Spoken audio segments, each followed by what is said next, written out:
kalian harus tahu nih. Buat lo penggemar SpongeBob sejak SD, siap-siap nih, karena di akhir tahun 2025, pahlawan kita, si kotak kuning favorit sejuta umat bakal balik lagi nih ke layar lebar dengan film terbarunya. Ya, judulnya The SpongeBob Movie Search for SquarePants, dan ini bukan cuma kartun biasa, ini adalah petualangan terbesar, terlucu, dan yang paling gila yang pernah dilakuin oleh SpongeBob. Pertama catat tanggalnya dulu nih, film ini dijadwalkan rilis 19 Desember 2025, pas banget tuh buat nutup tahun di musim liburan. Ini adalah film keempat di seri utama SpongeBob, dan lagi-lagi disutradarai oleh Derek Drymon, veteran yang ikut ngebentuk dunia SpongeBob dari awal. Dengan tim kreatif yang udah paham banget cara ngejaga humor dan vibe ikonik Bikini Bottom, banyak fans termasuk gue yakin banget nih film ini bakal jadi SpongeBob yang paling serius setelah sekian lama, tapi tetap penuh kekonyolan khas SpongeBob. Di film ini SpongeBob punya satu keinginan sederhana, dia pengen dianggap besar, pengen dianggap berani, pengen nunjukin kalau dia bisa diandalkan, terutama di mata Tuan Crab. Tapi perjalanan buat ngebuktiin hal itu malah ngebawa dia ke dasar laut paling gelap yang belum pernah dia datangi. Dan tentu aja SpongeBob gak sendirian, sahabat setianya Patrick Star ikut terseret dalam misi gila-gilaan ini. Mereka berdua harus berhadapan langsung dengan musuh paling ikonik dalam sejarah SpongeBob, yaitu The Flying Dutchman. Petualangan ini bukan cuma makin gila, tapi juga bakal nguji persahabatan mereka di tempat-tempat yang bahkan belum pernah kita lihat di Bikini Bottom sebelumnya. Dan yang bikin makin gila, The Flying Dutchman versi film ini disuarain langsung nih sama Mark Hamill. Yap, aktor legendaris yang kita kenal sebagai Luke Skywalker itu sekarang jadi hantu laut paling ikonik di Bikini Bottom.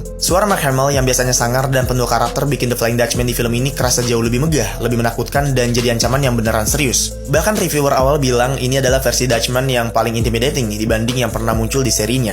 Oh iya, Patrick, Squidward, Tuan Crab, dan Sandy semuanya bakal balik lagi di film ini. Tapi yang bikin heboh, ada kejutan besar nih, karena film ini juga ngenalin karakter-karakter baru dan salah satu cameo paling mencolok datang dari Ice Piece. Bukan cuma muncul sebagai karakter, ini juga jadi debut acting suara pertamanya. Dan yang lebih gila, Ice Piece ini juga nyumbangin lagu original berjudul Big Guy ya buat film ini. Lagu ini sekarang udah jadi salah satu hype terbesar dari promosinya. Jadi selain dapat cerita yang seru, kita juga bakal disuguhin soundtrack baru yang fresh banget. Secara visual, film ini kelihatan ambisius banget, ada tempat-tempat baru, kapal hantu yang megah sekaligus creepy, efek laut dalam yang lebih realistis, sampai warna-warni Bikini Bottom yang dibuat jauh lebih hidup dari sebelumnya. Skalanya juga jauh lebih besar dibanding Sponge on the Run, gaya animasinya full CG yang lebih modern dan dengan sentuhan musik dari John Dibney. Setiap adegan kelihatan sinematik dan siap banget nih buat bawa kita ke petualangan laut dalam yang epic. Banyak yang bilang ini adalah film SpongeBob paling lucu sejak 2024, dengan humor absurd klasik lebih dewasa, ditambah desain makhluk laut dalam yang creepy dan unik. Tapi kekuatan utamanya ada di cerita ya, perjalanan SpongeBob bukan cuma petualangan fisik, tapi juga pencarian jati diri dan rasa takutnya.